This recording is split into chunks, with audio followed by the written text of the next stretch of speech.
नमस्कार.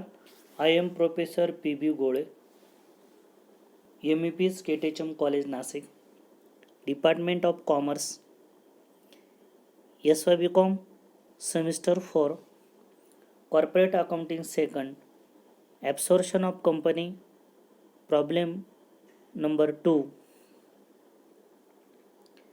The balance sheet of Marathon Limited as on 31st March 2021 is as follows. Balance sheet of Marathon Limited as on 31st March 2021. Assets 6,84,000, liabilities 6,84,000. Nichols Limited absorbed Marathon Limited. Nichols limited जी company जी आहे या कंपनीनं Marathon लिमिटेडचं absorption केलेलं आहे. म्हणजे Nichols limited ही पर्चेसिंग कंपनी आहे, तर मारासोन लिमिटेड ही सेलिंग कंपनी आहे. We will study the adjustment while solving the actual problem. First, calculation of purchase consideration. Purchase consideration calculation आपल्याला करायचं आहे. यासाठी ॲडजस्टमेंट आहे जी ॲडजस्टमेंटमध्ये दिलेलं आहे. Nichols limited valued land and building plant and machinery at 10% depreciation. Vehicles at 10% appreciation. Vehicles at 10% depreciation. Stock was deducted the market value, which was rupees 64,000. Debtor were taken subject to 5% reserve for doubtful debts. यानुसार आपण सर्व ज्या asset ज्या आहेत, land and building, plant and machinery, या 10% appreciation करून घेतलेल्या आहे. लँड अँड बिल्डिंगची व्हॅल्यू आहे 2,10,000 ट्रायल बॅलन्सला. त्याचं 10% ॲप्रिशिएशन करून 2,31,000. प्लांट अँड मशिनरीची व्हॅल्यू आहे ट्रायल बॅलन्समध्ये 1,60,000. 10% ॲप्रिशिएशन केल्यानंतर 1,76,000. व्हेकल्स 10% डेप्रिशिएशन आहे. व्हेकलची व्हॅल्यू आहे 1,00,000 less 10% depreciation, vehicle will 90,000. Stock 64,000 ॲडजस्टमेंटमध्ये व्हॅल्यू दिलेली आहे. डेटर्स जे आहे, debtors 60,000 less RDD 3,000. 5% RDD less करायचं आहे 3,000. आउटरला अमाऊंट 57,000. त्यानंतर गुडविलची जी व्हॅल्यू जी आहे ही आपल्याला बॅलन्सिंग फिगरमधून मिळेल, कारण की या प्रॉब्लेममध्ये जी डिस्चार्ज व्हॅल्यू जी आहे ही ओव्हर आहे नेट ॲसेट टेकन ओव्हरपेक्षा. म्हणून टोटल जी आपली नेट ॲसेट टेकन ओव्हर आलेली आहे 6,18,000.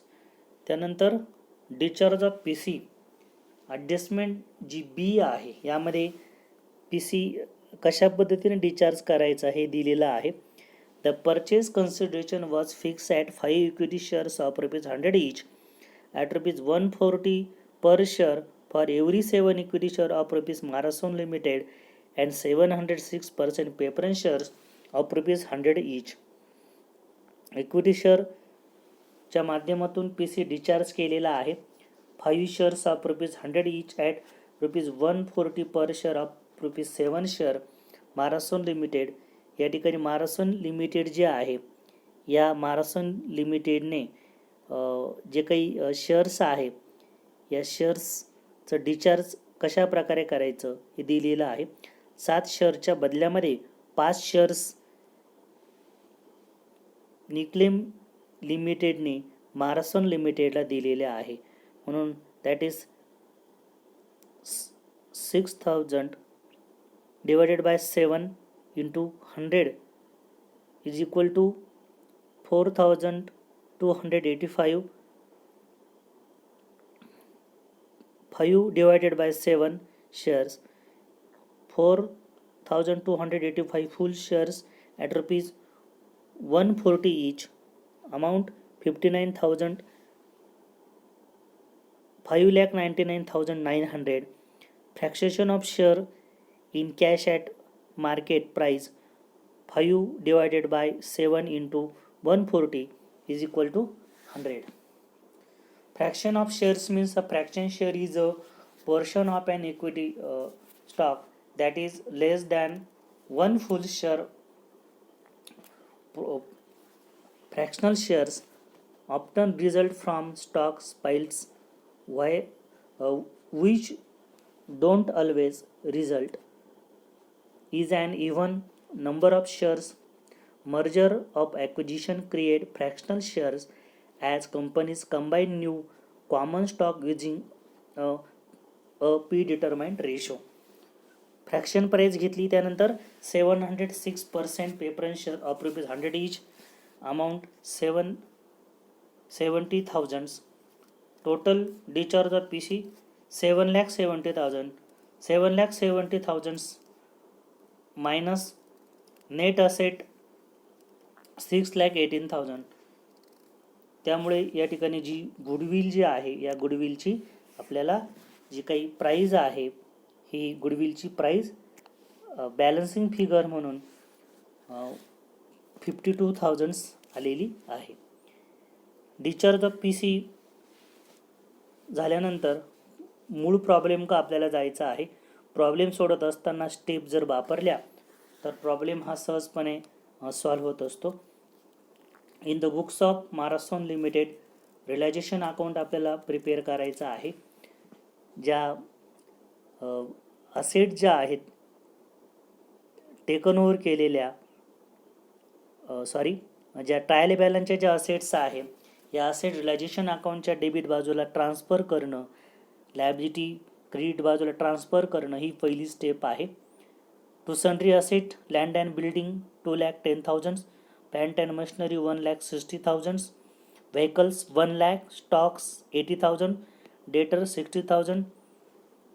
त्यानंतर कॅश अकाउंट आपण प्रिपेअर केलेला आहे म्हणून कॅश अकाउंटच्या डेबिट बाजूला टू बॅलन्स ब्रॉड डाऊन ही अमाऊंट आपल्याला घ्यायची आहे 64,000. जे कॅश अकाउंट जे आहे या कॅश अकाउंटला जो बॅलन्स आहे तो आपण ट्रान्सफर केलेला आहे. त्यानंतर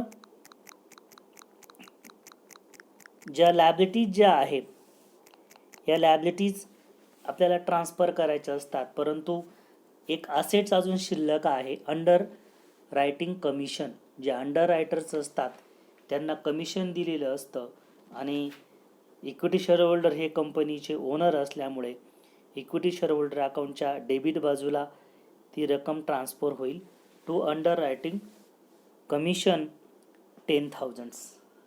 त्यानंतर लायबिलिटी बाजू इक्विटी शेअरहोल्डर जे आहे या इक्विटी शेअरहोल्डरची अमाऊंट दिलेली आहे 6 लाख म्हणून इक्विटी शेअरहोल्डर अकाउंटच्या क्रेडिट बाजूला म्हणायचं बाय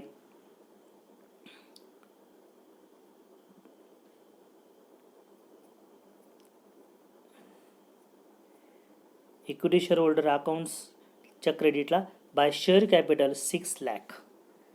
त्यानंतर 6% डिबेंचर आहे. 6% डिबेंचर्स अकाउंट्स जे आहे ते आपण ओपन केलेलं आहे म्हणून 6% डिबेंचर अकाउंटच्या क्रेडिट बाजूला आपण घेणार बाय 6% डिबेंचर 20,000. त्यानंतर क्रेडिटर्स अकाउंट जे आहे हे देखील आपण ओपन केलेलं आहे म्हणून क्रेडिटर्स अकाउंटच्या क्रेडिटला बाय बॅलन्स ब्रॉड डाऊन 60,000. त्यानंतर आउटस्टँडिंग एक्सपेन्सेस 4,000 आहे. आउटस्टँडिंग एक्सपेन्सेस अकाउंट देखील आपण ओपन केलेलं आहे बाय बॅलन्स ब्रॉड डाऊन 4,000. ज्या लायबिलिटी किंवा असेट्सवरती ॲडजस्टमेंट्स असतात याचं अकाउंट ओपन केलेलं असतं. Creditors 6% debenture account outstanding expenses account या तिघांवरती ॲडजस्टमेंट असल्यामुळे यांचे जे बॅलन्स आहे हे आपण ट्रान्सफर केले. असेटचा बॅलन्स डेबिट बाजूला तर लायबिलिटीचा बॅलन्स जो असतो हा क्रेडिट बाजूला ट्रान्सफर होत असतो. स्टेप क्रमांक first, assets and liability realisation account तसेच ज्या ॲडजस्टमेंट्स असतील त्या ॲडजस्टमेंट अकाउंटला ट्रान्सफर केले जातात किंवा इक्विटी शेअरहोल्डर अकाउंटला असेट्स लायबिलिटी ज्या असतात या ट्रायल बॅलन्सच्या ट्रान्सफर केल्या जातात. पहिली स्टेप झाल्यानंतर सेकंड जी स्टेप आहे transfer of P C. First, realisation अकाउंटच्या क्रेडिट बाजूला बाय निकोल्स लिमिटेड 7,70,000. दुसरा इफेक्ट, बिर्ला निकोल्स लिमिटेड अकाउंटच्या डेबिटला to realisation 7,70,000 P C purchasing company account transfer केल्यानंतर त्याचं डिस्चार्ज जे आहे त्या ठिकाणी लगेच करायचं असतं. क्रेडिट बाजूला by equity share Nichols limited P सीमध्ये डिस्चार्ज बाजूला आपण इक्विटी शेअर दिलेला आहे 5,99,900. नंतर शेअर फ्रॅक्शन प्राईस कॅश आल्यामुळे बाय कॅश 100. तर by preference shares in Nichols 70,000 आणि निकोल्स लिमिटेड अकाउंट जे आहे हे लगेच या ठिकाणी टॅली करायचं. त्यानंतर इक्विटी शेअर होल्डर अकाउंटला जो डिस्चार्ज केलेला पी सी जो आहे हा इक्विटी शेअर ट्रान्सफर करायचे to equity shares in Nichols limited या पद्धतीनं. त्यानंतर 100 रुपीज जे आहे फ्रॅक्शन प्राईस कॅश अकाउंटच्या डेबिटला ट्रान्सफर केली जाईल टू कॅश फ्रॅक्शन प्राईस 100. त्यानंतर तिसरी डिस्चार्ज जो केलेला आहे आपण 706% प्रेफरन्स शेअर अँड 100 ईच. जे प्रेफरन्स शेअर जे आहे 100 ईचनं 70,000 आलेले आहे. तर त्यासाठी आपल्याला इथे एक ॲडजस्टमेंट दिलेली आहे ॲडजस्टमेंट डी आपल्याला याचं विश्लेषण आहे की कशा प्रकारे जे प्रेफरन्स शेअर होल्डर आहे आपल्याला ट्रान्सफर करायचे आहे. तर liquidator Maharashtra limited transfer to preference share to creditor in full satisfaction of their claim. Creditor paid करण्यासाठी क्रेडिटरचे अमाऊंट पेड करण्यासाठी जे प्रेफरन्स शेअर होल्डर्स आहे हे जे कोणी क्रेडिटर्स असतील त्यांना निकोल्स लिमिटेडने दिलेले आहे. म्हणून क्रेडिटर्स अकाउंटच्या डेबिटला म्हणणार to preference shares 70 to preference share in Nichols limited 70,000.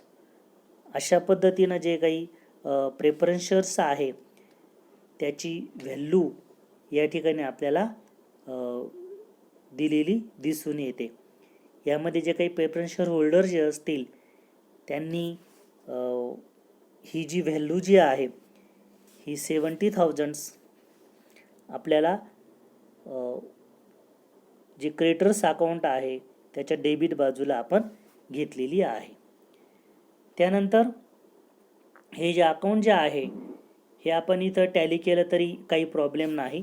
Creditors अकाउंटची G total जी आहे 70,000 आणि 10,000 जो आहे हा बॅलन्स आहे तो ट्रान्सफर करायचा असतो बाय रिलायझेशन अकाउंटच्या डेबिटला 10,000 आपल्याला घ्यायचे आहे टू रिलायझेशन अकाउंटला टू क्रेडिटर्स 10,000 आपण घेतलेले आहे. म्हणजे जे काही प्रेफरन्स शेअर होल्डर जे आहे 70,000 जे पी सी डिस्चार्ज करताना आपण वापरत होतो किंवा घेतलेले होते ती स्टेप देखील आता आपली संपलेली आहे. या स्टेप बरोबरच आपण ज्या ॲडजस्टमेंटमध्ये आल्या त्या देखील लगेच सॉल्व करून घेतलेल्या आहे. पी सी डिस्चार्ज झाल्यानंतर आपल्याला ॲडजस्टमेंटकडे जायचं असतं. त्यानंतर सीमध्ये आपल्याला एक ॲडजस्टमेंट दिलेली आहे ती आपल्याला घ्यायची आहे.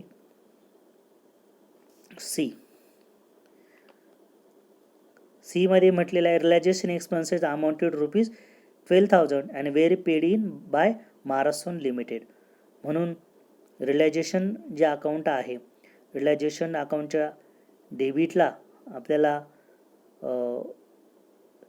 जी व्हॅल्यू जी आहे 12,000 टू कॅश पेड करणार आहे, म्हणून 12,000 आणि कॅश अकाउंटच्या क्रेडिट बाजूला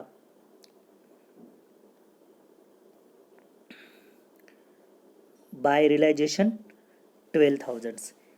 सी ॲडजस्टमेंट देखील क्लिअर झाली. त्यानंतर पुढची जी ॲडजस्टमेंट्स आपली आहे, adjustment E, debenture were paid at 10% premium. Debenture जे आहे ई ॲडजस्टमेंट्समध्ये हे 10% प्रीमियमनी पेड करायचे आहे. म्हणून डिबेंचर होल्डर्स अकाउंटच्या डेबिट बाजूला आपल्याला त्याचे अमाऊंट पेड करायला जावे लागेल. डिबेंचर होल्डर्स अकाउंटच्या डेबिट बाजूला टू कॅश. डिबेंचरची व्हॅल्यू 20,000 आहे. 10% प्रीमियम म्हणजेच 2,000 टू कॅश 22,000. कॅश अकाउंटच्या क्रेडिटला पुन्हा बाय डिबेंचर होल्डर, जे कॅश अकाउंट आहे, कॅश अकाउंटच्या क्रेडिट बाजूला जे काही डिबेंचर होल्डर आहे याची अमाऊंट आपल्याला पेड केलेली दिसून येते 22,000. त्यानंतर आपल्याला जे डिबेंचर होल्डर्स अकाउंट आहे हे टॅली करता येईल. डिबेंचर होल्डर्स जे आहे डेबिट साईड हेवी आहे आणि 2,000 रुपये बॅलन्स आलेला आहे.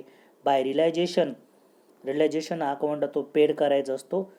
रिलायझेशन अकाउंटच्या डेबिटला टू डिबेंचर होल्डर 2,000. त्यानंतर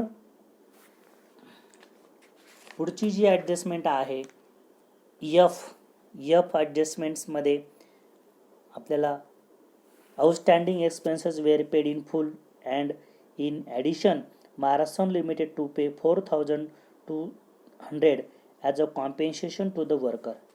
या ठिकाणी जे वर्कर्स आहे यांना भरपाई दिलेली आहे 4,200 आणि आउटस्टँडिंग एक्सपेन्सेस हे फुल्ली पेड केलेले आहे.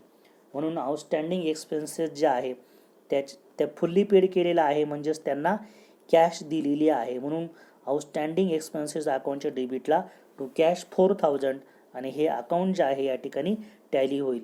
कॅश अकाउंटच्या क्रेडिट बाजूला आपण म्हणणार bye outstanding expenses 4,000.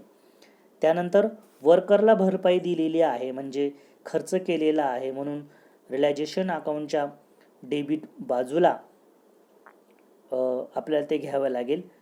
Realisation अकाउंटच्या debit बाजूला टू बँक किंवा टू कॅश, याला आपण वर्कमेन कॉम्पेन्सेशन असं आपण म्हणतो.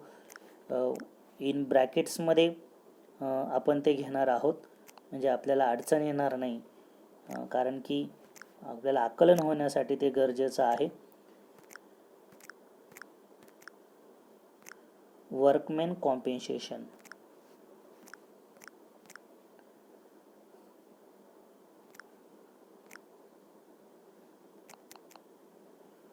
वर्कमेन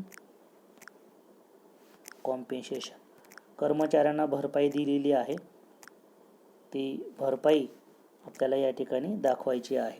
4,200 आणि कॅश अकाउंटच्या क्रेडिट बाजूला टू रिलायझेशन 4,200. या पद्धतीनं ज्या सर्व ॲडजस्टमेंट ज्या आहे या आपण सोडवलेल्या आहेत. आता पहिली जी स्टेप आहे की रिलायझेशन अकाउंट जे आहे ते क्लोज करायचं आहे. रिलायझेशन्स अकाउंटच्या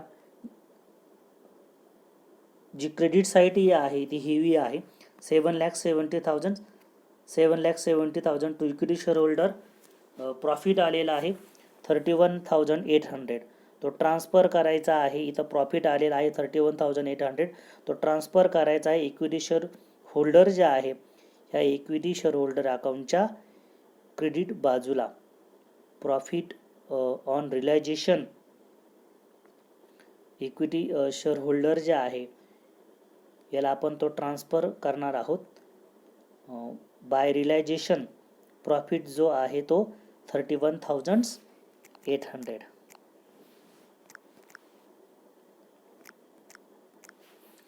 त्यानंतर रिलायझेशन अकाउंट टॅली होईल.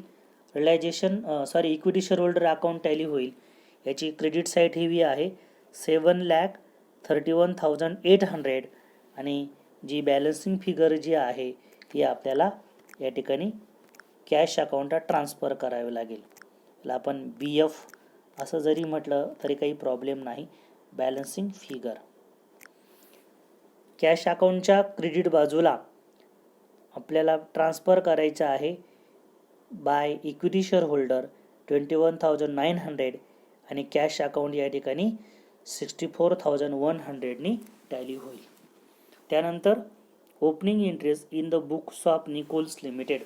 पहिली एंट्री जी असते ही परचेस कन्सिडरेशन असते, म्हणून business purchase account debit to liquidator of Marathon limited account 7,70,000 being the amount of PC payable to Marathon Limited on purchase of their business. त्यानंतर जो PC जो आहे या PCचं कॅल्क्युलेशन आपण कशा प्रकारे केलं याचं जे काही विश्लेषण असतं ते यामध्ये दिलेलं असतं.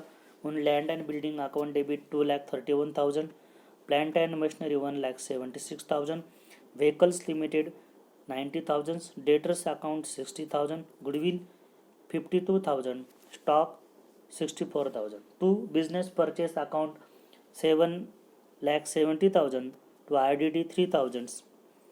Being the entity to record the taking over of assets and liability for Marathon Limited, purchase price payable thereon. Last entry, liquidator of Marathon Limited account debit 7,70,000. त्यानंतर इक्विटी शेअरसाठी आपण दिले होते 4,28,500. इक्विटी शेअर होल्डरसाठी आपण जी रक्कम आहे ती या ठिकाणी आपल्याला घ्यायची आहे. त्यानंतर share premium 1,71,400. To preference shares account 70,000. To cash account 100. Being the entry to record the discharge of purchase consideration. या अशा प्रकारे ज्या एंट्रीज ज्या असतील यामध्ये होतील. जे शेअर कॅपिटल जे आहे या शेअर कॅपिटल ची अमाऊंट जी आहे ती आपल्याला जी टोटल जी आहे या टोटल अमाऊंट्समधून 5,99,900 मधून जो प्रीमियम जो आहे तो आपण लेस केल्यामुळे 4,28,500 एवढी अमाऊंट या ठिकाणी आलेली आहे. धन्यवाद.